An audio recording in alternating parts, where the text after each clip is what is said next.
The Adventures of Pinocchio, Chapter 10. The marionettes recognize their brother Pinocchio and greet him with loud cheers. But the director, Fire Eater, happens along and poor Pinocchio almost loses his life. Quick as a flash, Pinocchio disappeared into the marionette theater, and then something happened which almost caused a riot. The curtain was up and the performance had started. Harlequin and Pulcinella were reciting on the stage, and as usual they were threatening each other with sticks and blows. The theater was full of people, enjoying the spectacle and laughing till they cried at the antics of the two marionettes. The play continued for a few minutes, and then suddenly, without any warning, Harlequin stopped talking. Turning toward the audience, he pointed to the rear of the orchestra, yelling wildly at the same time, "Look! Look! Am I asleep or awake? Or do I really see Pinocchio there?"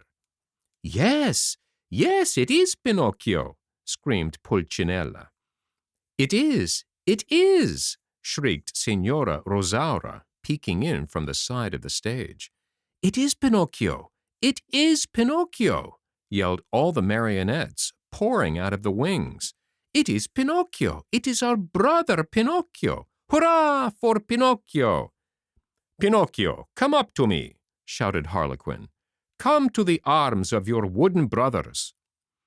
At such a loving invitation, Pinocchio, with one leap from the back of the orchestra, found himself in the front rows. With another leap, he was on the orchestra leader's head. With a third, he landed on the stage.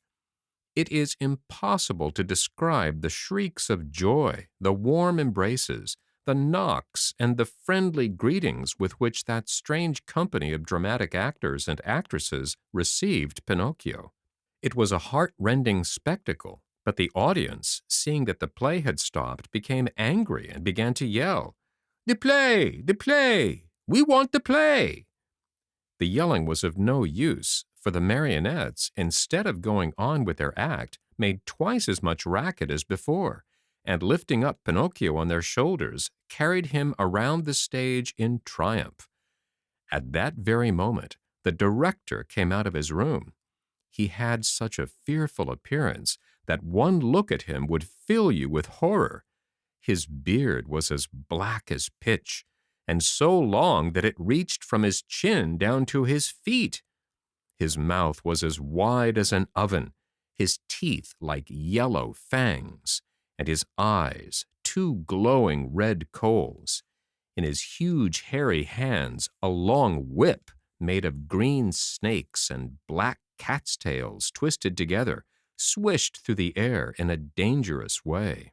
At the unexpected apparition, no one dared even to breathe.